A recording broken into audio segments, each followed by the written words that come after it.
So 𝗙lie𝗡𝗪𝗏 started having a sexual relationship with Elon. She got pregnant. She had a baby back in September. Everything was kept under wraps. They hid the child out of wedlock thing until after the election. They kept all that shit on the sly while Elon was giving away $1 million a day, buying the election, donating big money to the Family Values Party to get Trump in there. Meanwhile, he's got a kid that he's not even seeing, that he doesn't want to have anything to do with. He got her an apartment in the financial district, and she had to stay inside. She couldn't talk to anybody. She had to go through the pregnancy alone. He was not there during the birth. He's seen the kid 3 times since it was born in September. So then she went public with it a week ago or so. Now, Elon has not really gone on the record about this, so 𝗙lie𝗡𝗪𝗏 has decided to sue.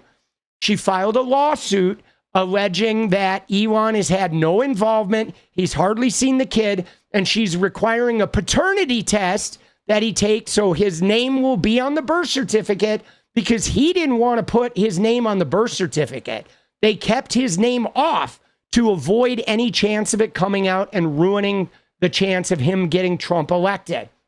Because it would have been very bad to have another fucking crazy scandal for the Family Values Party. So she's suing for paternity, DNA test to prove he's the dad, and then name on the birth certificate. And then she's also suing for sole custody of the kid.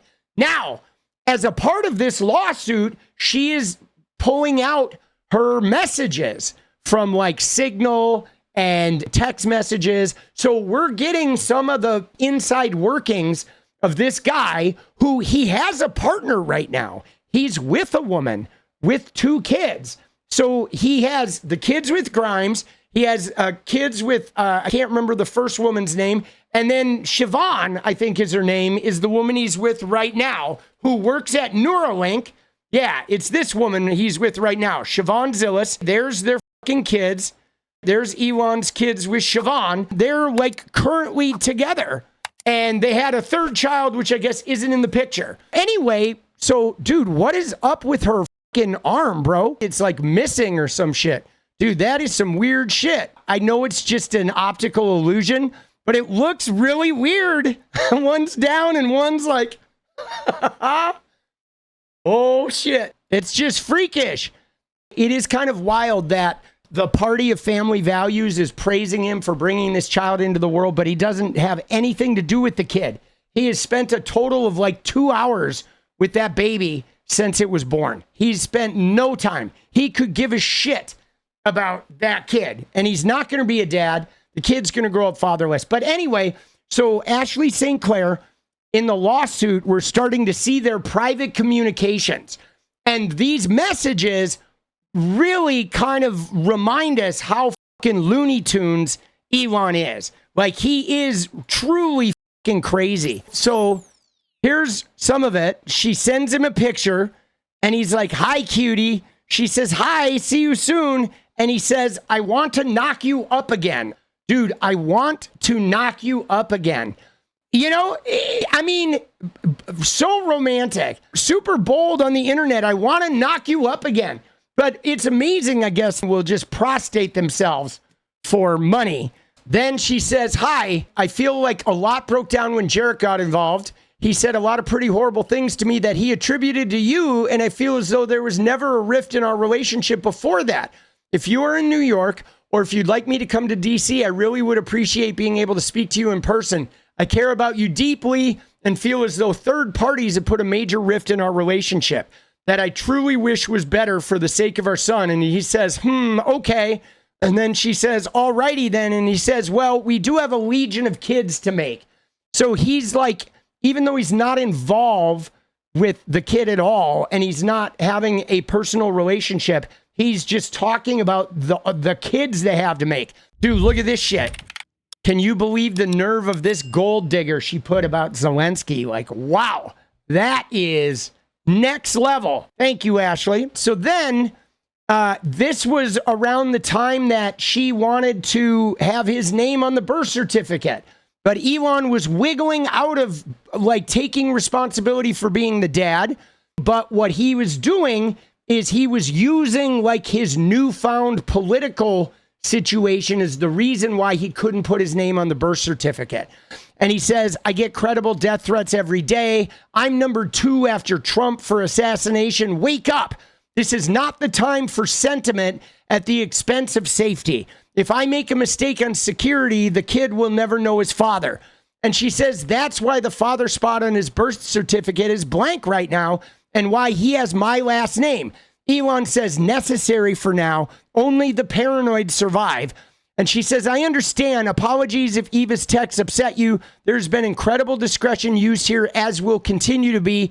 Elon says the threat level will reach insane levels until the election is decided. Loose lips sink ships. Now, of course, the threat level with Elon's only going to go up, especially with his fucking behavior. But I thought this was really interesting. This line here about only the paranoid survive. Because, again, I am seeing signs as somebody who has had some experiences with both fame and drug abuse. And I've had a lot of friends who became rock stars and have watched some of them die. But what's interesting about this is I believe we are watching Elon right now traveling an arc of too much fame for a person that's not really good at managing fame. And I think he might take a really dark turn. There's something going on with him where it seems like he is medicating to help him process, like there's so many eyes on him, and he's engaging in behavior that is literally endangering him. He's under constant scrutiny. And the thing about that is with this whole paranoia, if you become paranoid, like already being the wealthiest man on the planet, where everybody's kind of out to get something from you, there's already an inherent paranoia that comes with his position.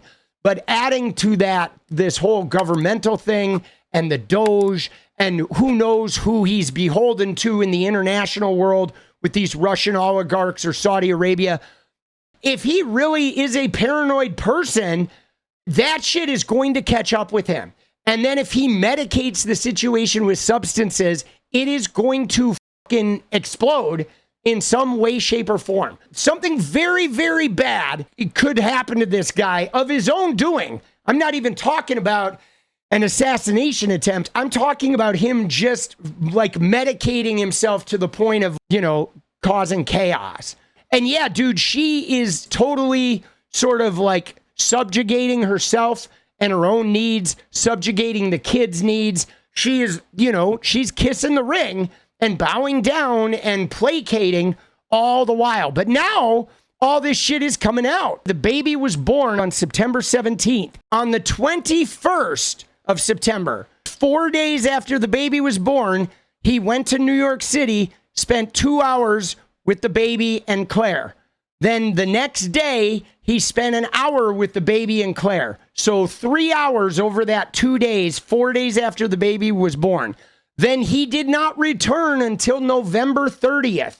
When the baby is 2.5 months old, he went back and spent 30 minutes with them. And he has not seen the baby since. No contact. That's crazy. So obviously he doesn't fucking care about this kid. There's no indication whatsoever that he's going to be spending any appreciable amount of time with the kid. But yeah, again, that paranoid line, going to be super interesting to see how this plays out, because he has entered into a position now where paranoia is going to be a tremendous disservice. The right wing, they'll excuse anything of their behavior. They will. They'll excuse anything. And to them, the money is more important than the time. Because let's be honest, most of those right-wing sort of career-oriented men, they're horrible fathers. They don't spend any time with their kids. Dude, if you're a CEO of a company and you have like a shower and a bed in your office and you're sitting there living in your office, they usually are having mistresses. They're not spending any time with their fucking kids. They're not really working, but it is like a 24/7 sort of game, if you will, like the CEO grind. But they don't spend any time with their kids. I know a lot of guys like this that own their own businesses. They don't spend any time with their kids. Usually they are obsessed. Like their addictions usually to work. Workaholism it's another type of addiction, just like alcoholism or being addicted to drugs. But yeah, that paranoid thing though could have some far-reaching sort of consequences for sure. What is up, guys? Thank you so much for watching. If you like the video, you want to support independent resistance media, you know what to do. Drop that sub, hit the like button, and please share it. And we do love our members, so if you want to become a member, it's another really great way to support. Thanks again for everything, guys. I'll see you next time. Let's go.